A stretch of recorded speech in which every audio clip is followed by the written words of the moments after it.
There are people in the world who are not pursuing romantic relationships in order to find love. They are pursuing romantic relationships in order to exploit people. And I call this love fraud. Love fraud is the intentional exploitation of an individual by manipulating emotions in a personal relationship. The people who engage in love fraud are sociopaths. This is my ex-husband, James Montgomery, and he's a sociopath. This man took $250,000 from me.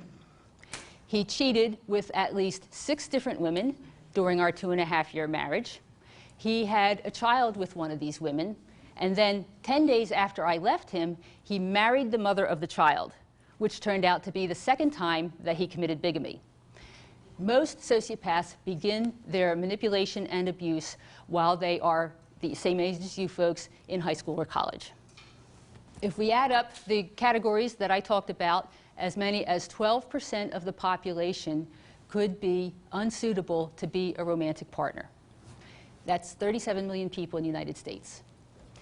And besides that, there are people who have partial disorders, who have some of the traits but not all of them, and believe me, you do not want to be involved with these people either. People who got involved with a sociopath at a younger age had it much worse than those who got involved at a later age. I mean, I was 40 years old when I met my ex-husband. This chart shows the blue bars are people who met at age 30 or above, and the red bars are people who met between the ages of 14 and 29.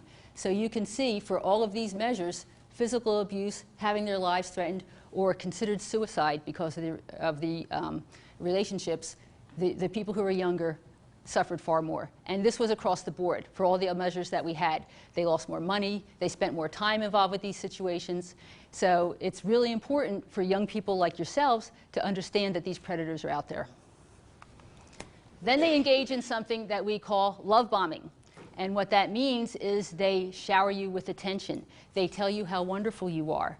They make you feel like you're on top of the world. They adore you. They want to be with you all the time. Well, sounds good, right? I mean, who doesn't want that?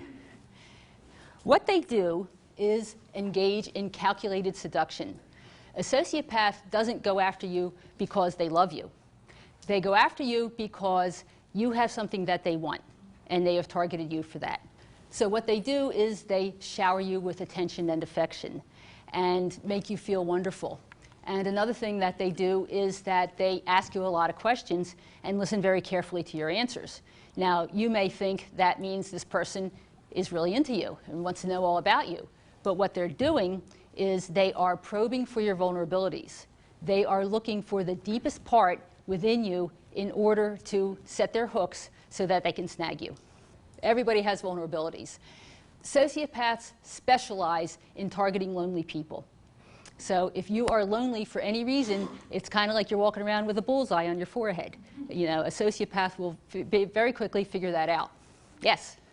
All of the stuff that you just mentioned makes it really scary about meeting anyone.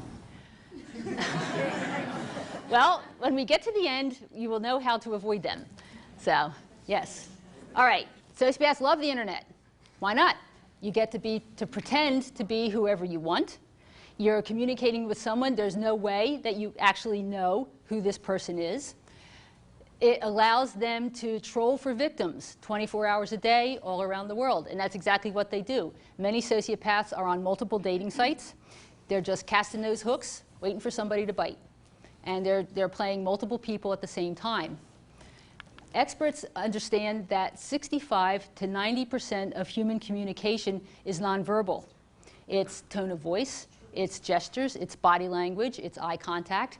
So when you're communicating with someone over the internet or online, 65 to 90% of the meaning of the message is missing. Okay? It's not there. So what happens is you fill in the gaps by making the message mean what you want it to mean. You're falling in love with your own fantasy. All right, on behalf of the students and the college, thank you, Ms. Thank you very much. I appreciate it. Okay.